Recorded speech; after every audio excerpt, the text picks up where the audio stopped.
This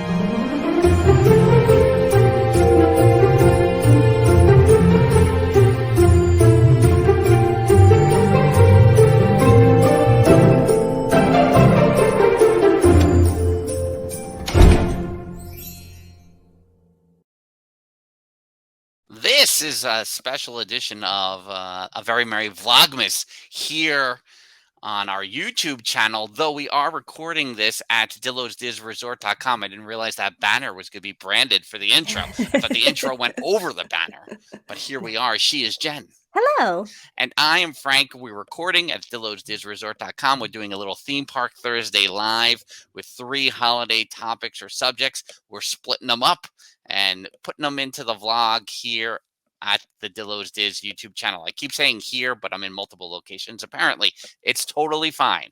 So here is the first topic of our evening, and the other 2 topics will follow. We're going to talk about our Walt Disney World park favorites, which is calling it park favorites. What do we like in terms of the holiday decor? What do we miss maybe? What are we nostalgic for? Mm-hmm. What are the things that, connect us at the holidays to Disney when we can't go to Disney like during this holiday season? Jen, I'll let you start. It's fine that we're not there, whatever, especially when so many of our friends are about to be there this weekend all in one place. It's fine. So let's see. Obviously things I'm nostalgic for would be the Osborne family Christmas lights, originally in the backlots of #AlwaysMGM, then to the New York streets, which was awesome. I enjoyed it. It was always kind of weird because I do recall it starting a little early, but not too early, not August or, oh no, that's Halloween, right? But yeah, it would start a little bit early where there was always that overlap of like food and wine and the holidays. And like, that's the weekend I would try to go to try to get a little bit of both. But while looking at the holiday lights, regardless of the temperature, I would feel the need to have a hot chocolate. And I don't know if that's the Hallmark lover in me or what it is, but even if I was hot and in a t-shirt, I was having, but typically around this time of year, you can get away with some long sleeves, especially me who is always cold. So Osborne family lights would be my first. I'm going to be mute for a second so you can go to your next one and then I'll go back again. Yeah, it's certainly, and then, the Osborne lights started right around the time that I became a cast member at #AlwaysMGM, and that was definitely, as we'll discuss in topic number 2, which if you're on our YouTube channel, you'll see, and it's a future episode of Vlogmas. But one of the main things about the Osborne lights, definitely the residential street I considered the bigger. It took me a while to warm up just to the New York Street version because I missed the residential street. But one of the things that let's say you weren't completely healthy in the line of work that I did. Let's say I had an injury of some kind, but you still wanted to get paid. Which I didn't. They would say, "Oh, you can work on checking the light bulbs on the Osborne lights in like the middle of August for your shift." And I was like, I appreciate the offer, but I'm going to rest my leg. I just don't see how I can bend my back or my leg or whatever I was hurt that day for, because I probably threw my body around too much in my line of work. And I'll just take the day without pay and not check the light bulbs on the Osborne family lights. Yeah. So that's a big one. And you regret that, don't you? A little bit. There's 2. I'll say, I don't know if I regret it. It's my true regret. My true regret in the parks. Already, we're on topic number 2 without 2. But my true regret in the parks is never picking up an overtime shift to work Spectro Magic. Right. Where I could have gone from the studios to the Magic Kingdom. And you go, why? Why did I never really do that? Did I want to go home? I worked overtime shifts at the studios all the time. Right. Why did I want to go all the way back behind the kingdom to go to take the shuttle down to the utilidors? It was too much. It was too much change. It broke my routine. anxiety personified almost. Yeah. But once I left, I was like, why did I never do Spectro Magic? I would have been crying the whole time, probably doing Yeah. Spectro Magic, That's true. honestly. Yeah. So off track already on the park holiday favorites. Dr. Val mentions Epcot's Tunnel Lights of Winter, which I believe we're talking about as you leave Future World to go into World Showcase. I think when the podcast started, if I recall, maybe it was either during the holidays or one of our very early episodes. I didn't realize that went away. Yeah, I don't think I did either.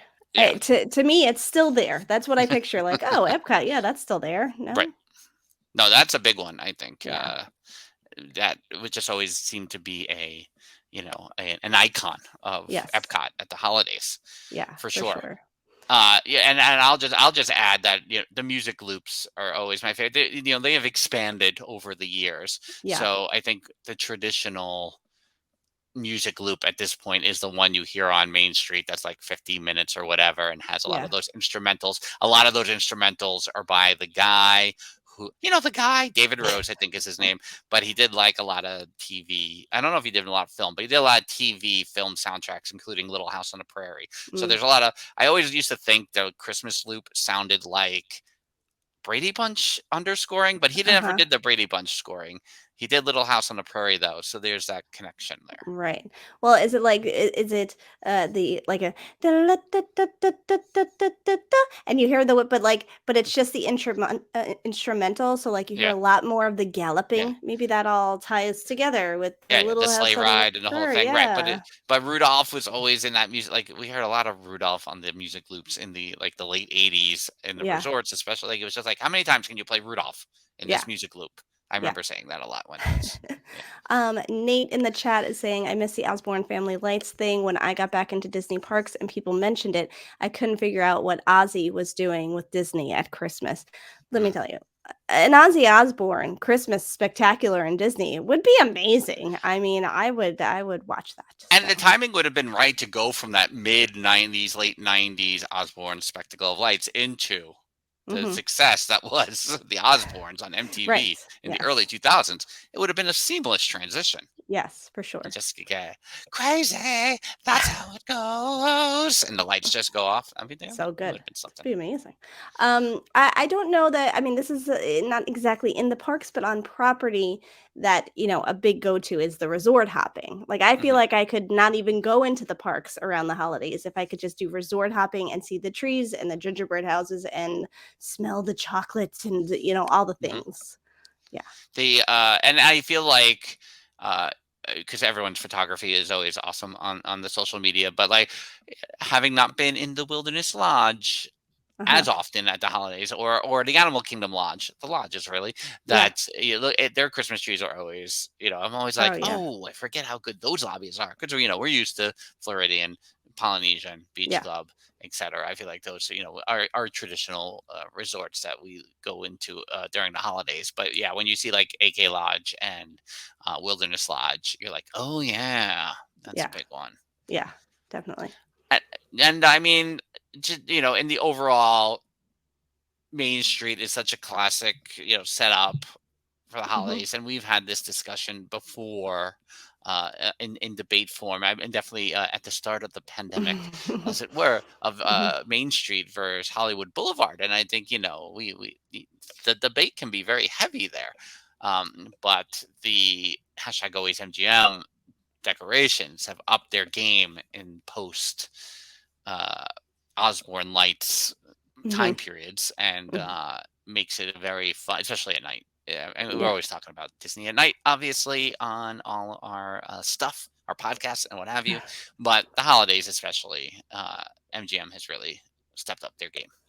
Yeah, and I realize, like, as I, start prepping for Vlogmas or TikToks around the holidays or whatever, I'm like, I have not been to the parks around the holidays in too long. Like, it has been way too long that I have been there this time of year, so I need to go back. We have to go back. But also, like, then you think about when you were there during those times, and it's like, oh, I wasn't thinking about content. Right. Like, we'll go back, like, oh, we were there for this whole trip and we saw this and we saw the castle. We have no videos. No videos of it. Okay.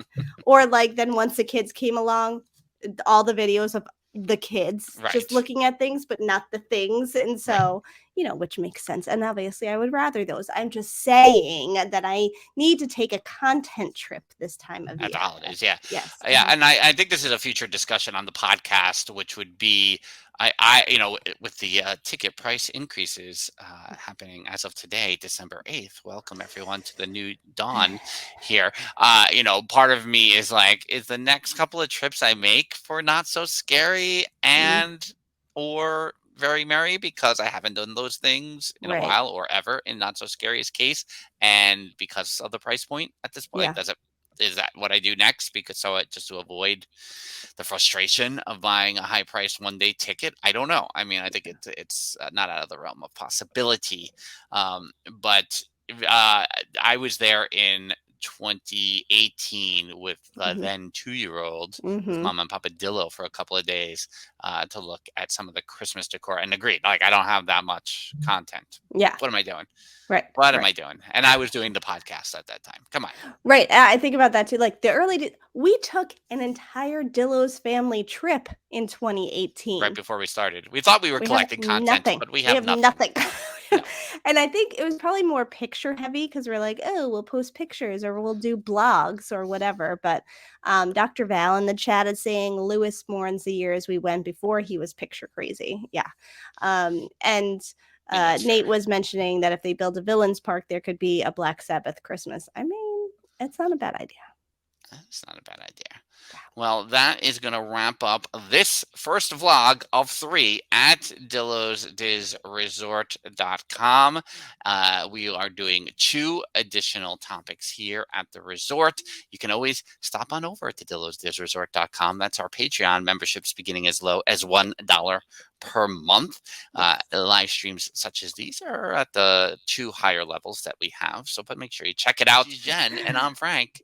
See you at the resort or on our YouTube channel. Bye-bye. Deuces. Merry Christmas.